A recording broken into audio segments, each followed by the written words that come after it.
এ হজরত, তোর বড় ভাই ফোন দিছে।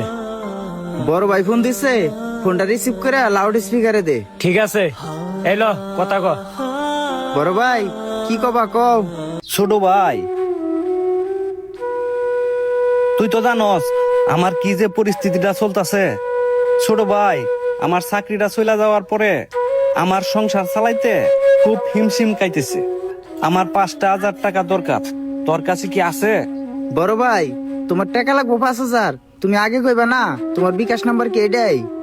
হ, এটাই আমার বিকাশ নাম্বার। আচ্ছা ঠিক আছে, আমি এই নাম্বারে পাঠাই দিতেছি, তুমি কোনো চিন্তা করো না। দে তো মোবাইলটা। এটা কি তোর বড় ভাই? হ্যাঁ। তোর বড় ভাইয়ের কি লজ্জা শরম নাই? বড় ভাই ছোট ভাইয়ের কাছে টাকা চায়? ইতিহাসের কোন জায়গায় লেখা আছে বড় ভাই ছোট ভাইয়ের কাছে টাকা চাইতে পারবো না?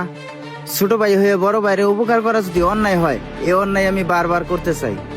এই তোদের মতো কিছু মানুষের কথার কারণে ভাই ভাইয়ের শত্রু হয়।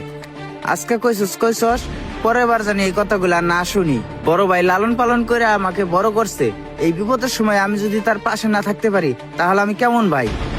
আর তুই আমার বন্ধু হয়ে এসব কেমন কথা কস? এভাবে আমার কথা বলাটা ঠিক হয় নাই। ও মনে হয় মনে মনে অনেক কষ্ট পাইছে। যাই হোক, আমার কিছু একটা করতে হবে। আচ্ছা বন্ধু, তুই তাহলে একটু দোকানে থাক, আমি একটু বাইরে থেকে আসি। আচ্ছা তাড়াতাড়ি আহিস। আচ্ছা ঠিক আছে। কিরে ভাই, তুই আমার কই লইয়া যাইতাছ? ভাই, আমি আপনার ছোট ভাইয়ের কাছে সব শুনছি। আপনার চাকরি চলে যাওয়ার পরে আপনার সংসারে অনেক অভাব চলতেছে।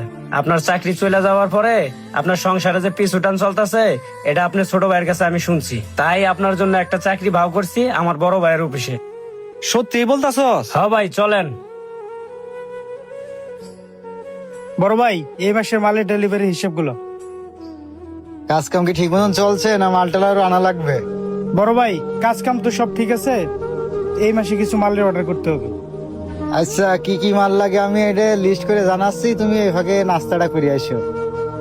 আচ্ছা ভাই, ঠিক আছে। কি ও এনামুল ভাই নাকি? হ্যাঁ, কেমন আছো? ভালো আছি, আপনি কেমন আছেন?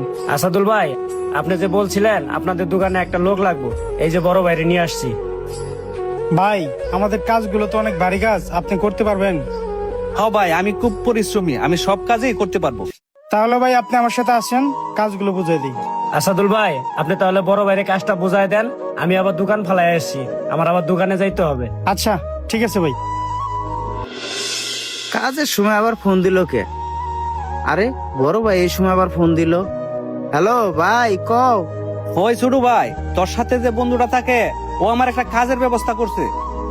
কি কও ভাই? হরে, সত্যি কইতাছি। সত্যি কইতেছ? আরে, তোর তো বিশ্বাসই হইতাছে না। তোর বন্ধুটা যে কত বড় উপকার করছে এটা বইলা বুঝাইতে পারবো না। কি রে এনামুল, কি কি হয়েছে? তুই আমার এত বড় একটা উপকার করলি। বড় ভাই ঈদের পরে কাজ কাম চলে গেছে, কাজের একটা ব্যবস্থা করে দিলি। কি? আমি তোর বড় ভাইয়ের চাকরির ব্যবস্থা করছি? বড় ভাই ফোন দিয়া মাত্র তো এই কথাই বললো। তুই আমার অনেক বড় একটা উপকার করলি রে বন্ধু। তুই আমার যে বড় উপকার করছস, সেই উপকারের কাছে এই উপকার কিছুই না। আমি যখন বেকার ছিলাম, আমার যখন কাম কাজ ছিল না, তখন তুই আমার এই কাজে নিয়ে আসছস। তোর বড় ভাই বিপদে পড়ছে, আমি তার পাশে না দাঁড়াইয়া আমি আরো উল্টা পাল্টা কথা বলছি। আমি আমার ভুলটা বুঝতে পারছি, তাই আমি আমার ভুল শুধরানোর জন্য বড় ভাইয়ের একটা কাজের ব্যবস্থা করে দিছি। তুই ঠিকই বলছিস রে ভাই, একবার বিপদের সময় আরেক ভাই যদি পাশে না দাঁড়ায় তাহলে আমরা কেমন ভাই? আয় বন্ধু, তুই আমার বুকে আয়। গায়েস, এই ধরনের কিছু বন্ধু থাকলে সংসারে কখনো অভাব আসে না। ভিডিওটা যদি আপনাদের ভালো লাগে অবশ্যই লাইক কমেন্ট শেয়ার করে আমাদের পাশে থাকবেন।